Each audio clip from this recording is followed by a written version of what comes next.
हाँ ओ मोरे बोला को के तो बोले भाई कितना बोला को भाई 13-14 फेमस डायलॉग है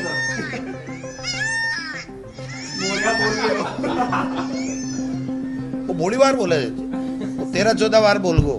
मेरे को तो ये लग रहा है, जो मैं पूरी तरह के आश्वस्त हूँ कि किरोड़ी लाल मीणा जो कह देता है वो थूक के नहीं चाटता है, इसलिए वो पक्का इस्तीफा देगा और वापिस भी नहीं लेगा। ये मैं जितना जानता हूँ, फिर वो उनकी मर्जी है, उनकी पार्टी की मर्जी है, मैं उस झगड़े में क्यों पढ़ूं। लेकिन मैं ये कहता हूँ कि किरोड़ी लाल जो मीणा जो कहते हैं वो करते हैं। तो मैंने पहले ही कह दिया था, मैं से जनता ने दे दिया ना कि ऐसे लोगों को कोई स्वीकार नहीं करती है जनता।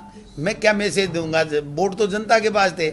मैंने पहले ही दिन कह दिया था, मेरा पहला स्पीच राजस्थान की विधानसभा के गेट के ऊपर जिस दिन उन्होंने बीजेपी ज्वाइन की थी और खबर आई थी, मैंने कहा महेंद्रजीत मालवीय किसी सूरत में वहां से जीत के नहीं जा सकता, भारतीय जनता पार्टी हारेगी।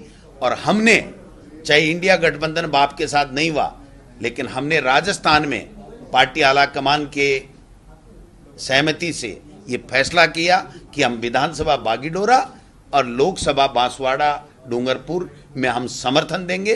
कांग्रेस के कैंडिडेटों को हमने वापस फार्म भरने के बाद में भी वापस नामांकन लेने के लिए कहा। उनको भारतीय जनता पार्टी के महेंद्रजीत मालवीय ने और उनके लोगों ने मैनेज कर लिया। उसके बावजूद भी वहां पर बाप को कांग्रेस के कार्यकर्ताओं ने पूरी तरीके से समर्थन दिया। कांग्रेस की मानसिकता वाले कांग्रेस के लोगों ने वोट दिए और वहां पर भारतीय जनता पार्टी को 0-0 आ रहा है, वो हार रही है। बागीडोरा के उपचुनाव में भी आप आगे हैं। हाँ, जीतेंगे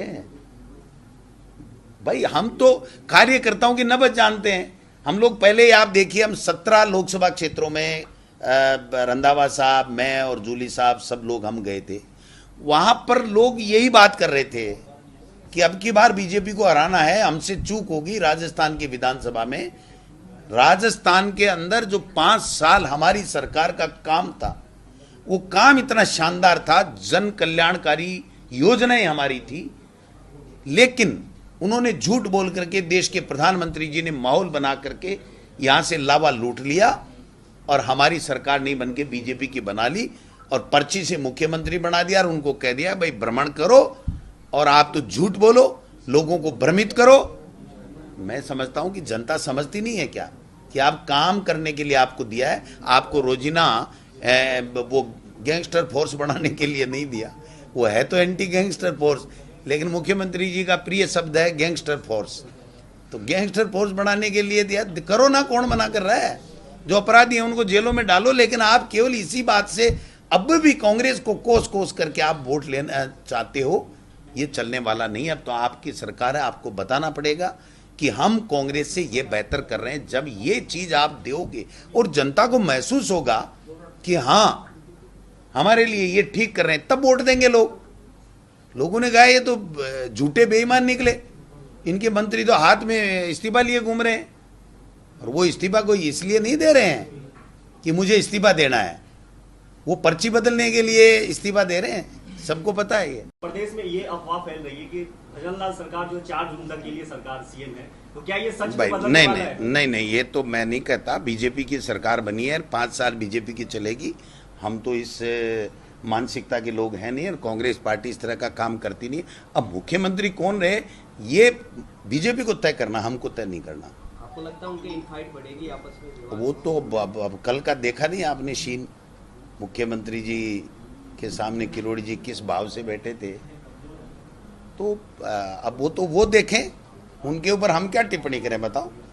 सर, किरोड़ी लाल जी ने कहा था कि 7 सीट हमारे जिम्मे है, प्रधानमंत्री ने दी है, इसमें से एक भी सीट यदि बीजेपी हारती है तो मैं इस्तीफा दे दूंगा। तो आपको क्या लगता है कि आगे क्या होने वाला है? मेरे को क्या लगता है, वो तो किरोड़ी जी को लगना चाहिए या भजनलाल जी को लगना चाहिए या बीजेपी को लगना चाहिए। मेरे को तो ये लग रहा है, जो मैं पूरी तरह के आश्वस्त हूँ कि किरोड़ी लाल मीणा जो कह देता है वो थूक के नहीं चाटता है, इसलिए वो पक्का इस्तीफा देगा और वापिस भी नहीं लेगा। ये मैं जितना जानता हूँ, फिर वो उनकी मर्जी है, उनकी पार्टी की मर्जी है। वीडियो देखने के लिए आपका बहुत बहुत धन्यवाद। वीडियो को लाइक करें, चैनल को सब्सक्राइब करें और अपने दोस्तों के साथ शेयर करें।